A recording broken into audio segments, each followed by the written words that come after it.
क्या हुआ जब एक कावड़ यात्री को अमरनाथ की गुफा के अंदर जाने से रोका गया और फिर महादेव का जो चमत्कार देखने को मिला उसे देखकर आपके भी रोंगटे खड़े हो जाएंगे।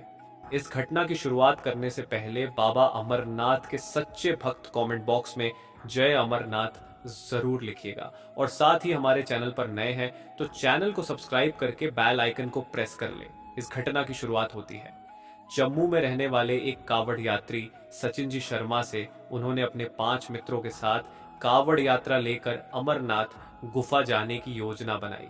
वह महादेव के अनन्य भक्त थे और इस साल अपने कावड़ यात्रा को किसी भी सूरत में पूरा करना चाहते थे।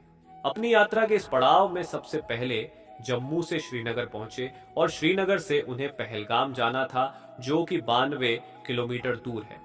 सचिन जी ने जैसे तैसे अपने 5 दोस्तों के साथ श्रीनगर से लेकर के पहलगाम तक का सफर 2 से 3 दिनों में बहुत ही अच्छी तरह से संपन्न किया और अब बारी थी अमरनाथ यात्रा शुरू करने की। लेकिन उन्हें इस बात का अंदाजा नहीं था आज महादेव उनकी बहुत बड़ी परीक्षा लेने वाले थे।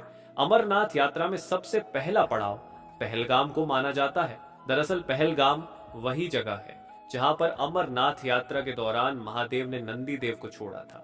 जब सचिन जी कावड़ यात्रा लेकर यहां पर पहुंचे तो उन्होंने अगला सफर चंदनबाड़ी के लिए शुरू कर दिया। पहलगाम से चंदनबाड़ी की दूरी 8 किलोमीटर है और इसी जगह पर महादेव ने अपने मस्तक पर लगे चंदन और भभूत को उतार दिया था। इसी अमरनाथ यात्रा ने उन्हें अन्य और भी कावड़ यात्री मिले जिनके अंदर बाबा बर्फानी को लेकर के गजब का उत्साह था। यात्रा के तीसरे पड़ाव में वे लोग पिस्सू घाटी को पार करके शेषनाग झील पहुंचे जहां पर भगवान ने अपने ऊपर से शेषनाग को उतार कर इसे स्थान पर छोड़ा था।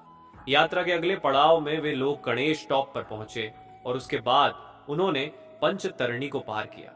पंचतरणी से मात्र 5 किलोमीटर की दूरी पर उन्हें बाबा अमरनाथ की गुफा मिलने वाली थी। सभी कावड़ यात्री बहुत प्रसन्न थे लेकिन मौसम ने अचानक ऐसी करवट बदली कि सबका सपना अधूरा रह गया। उस समय अमरनाथ में अचानक तेज आंधी तूफान और बरसात होने लगी। सरकार ने स्थिति को नियंत्रित करने के लिए अमरनाथ यात्रा पर रोक लगा दी। सचिन जी के साथ सभी कावड़ यात्री बहुत परेशान हो गए थे क्योंकि उन्होंने यात्रा के 5 पड़ाव को पार किया था। उसके बाद वह से स्थान पर पहुंचे थे और वापस लौटना बहुत मुश्किल था। सचिन जी के सभी साथी निराश होकर अपने कावड़ यात्रा को वहीं अधूरा छोड़कर उन्हें जम्मू के लिए रवाना हो गए। लेकिन सचिन जी ने प्रतिज्ञा ली थी कि वह इस बार के कावड़ यात्रा को जरूर पूरा करेंगे। जब उन्होंने आगे बढ़ने का प्रयास किया तो वहां खड़े हुए सरकारी अधिकारियों ने उन्हें आगे जाने से रोक दिया। सचिन जैन ने बताया कि वह उसी स्थान पर रुके रहे। आंधी तूफान आए, तेज बरसात आई, लेकिन महादेव की कृपा से उनका बाल भी बांका नहीं हुआ।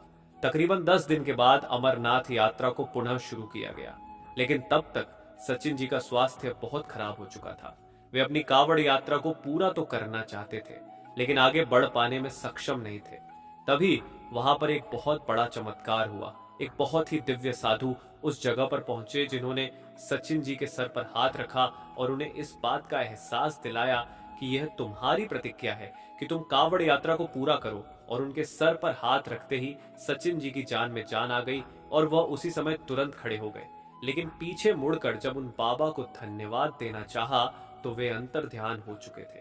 अब सचिन जी समझ चुके थे कि यह महादेव का ही एक संकेत है और वह अमरनाथ की गुफा में रवाना हुए जहां पहुंचकर उन्होंने अपने कावड़ से बाबा बर्फानी का जलाभिषेक किया और अपने कावड़ यात्रा को उन्हें प्रणाम करके पूरा समाप्त किया। दोस्तों कहते हैं अगर आप महादेव के भक्त हैं तो आपको परीक्षा बहुत सारी देनी पड़ेगी लेकिन अगर आप उस परीक्षा में पास हो गए तो महादेव आपकी सारी मनोकामनाएं पूर्ण करेंगे ही, साथ ही में हमेशा आपका साथ निभाएंगे। इस घटना को लेकर आप क्या विचार रखते हैं हमें नीचे कमेंट बॉक्स में बताइएगा। वीडियो अगर आपको पसंद आई है तो आप लाइक जरूर करें।